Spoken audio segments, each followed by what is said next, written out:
हे WhatsApp students. Students today आज मैंने कुछ नया डिस्कवर किया है आपको स्पोकन इंग्लिश सिखाने के लिए।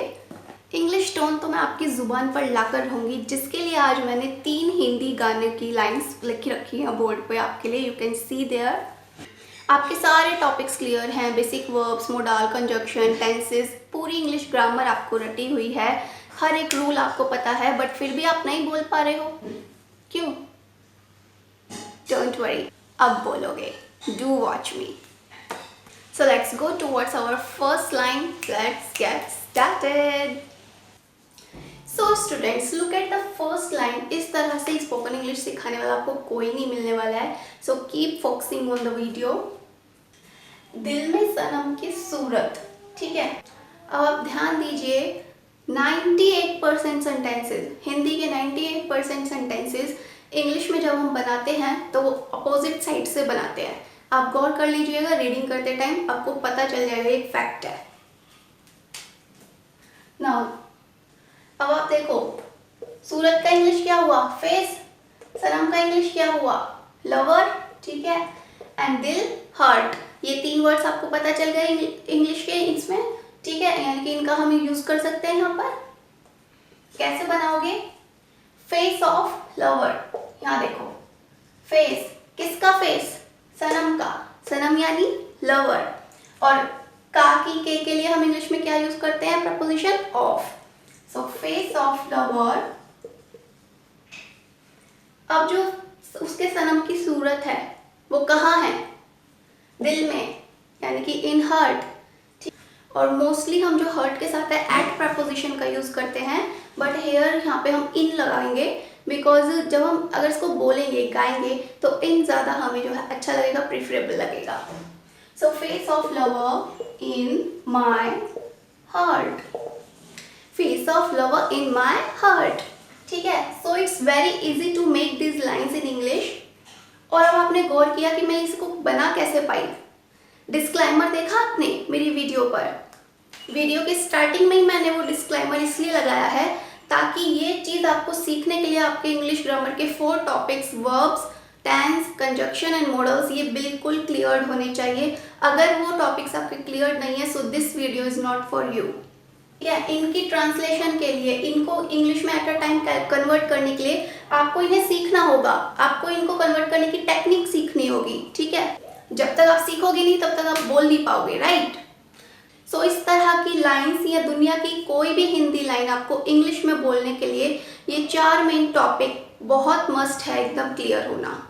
कौन से? Tense, verb, conjunction and modals. Sorry, जैसे कुकिंग करने के लिए फर्स्ट टाइम आप जब डिश बना रहे हो तो आपको रेसिपी सीखनी पड़ती है ना, रेसिपी पढ़नी पड़ती है, सीखनी पड़ती है कहीं से भी, तभी जाकर आप अपनी डिश को एक परफेक्ट टेस्ट दे पाते हो। सिमिलरली उसी तरह आपको इनके लिए कोई भी सेंटेंस हिंदी का कन्वर्ट करने के लिए इंग्लिश में ये 4 टॉपिक्स की रेसिपी आपको पता होनी चाहिए। आपको एक्टिव पैसिव आए ना आए, नरेशन आए ना आए, लेकिन अगर ये 4 टॉपिक आ गए ना, so I am telling you, English बोलने से आपको कोई नहीं बीट कर सकता, ठीक है। और ये गाने की लाइंस मैंने इसलिए ली है क्योंकि गाने को हम गुनगुनाते रहते हैं। अगर उसी सेम गाने को आप इंग्लिश में गुनगुनाते रहेंगे तो वो वर्ड्स आपके माइंड में हैंड टू हैंड फिट होते रहेंगे, right. So that's why I am choosing this format.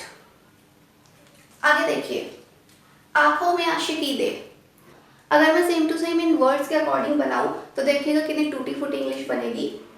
आंखों में आशिकी दे, दे के लिए मैंने लगा दिया गिव। आशिकी यानी कि लव, अट्रैक्शन, में आंखों में यानी कि इन आईज। अब से पढ़ के देखो, गिव लव इन आईज, कैसा लग रहा है सुनने में? एकदम बकवास, ठीक है। तो इंग्लिश इस तरह से नहीं बनाई जाती है जिस तरह आपने अपने माइंड में बनाया होगा।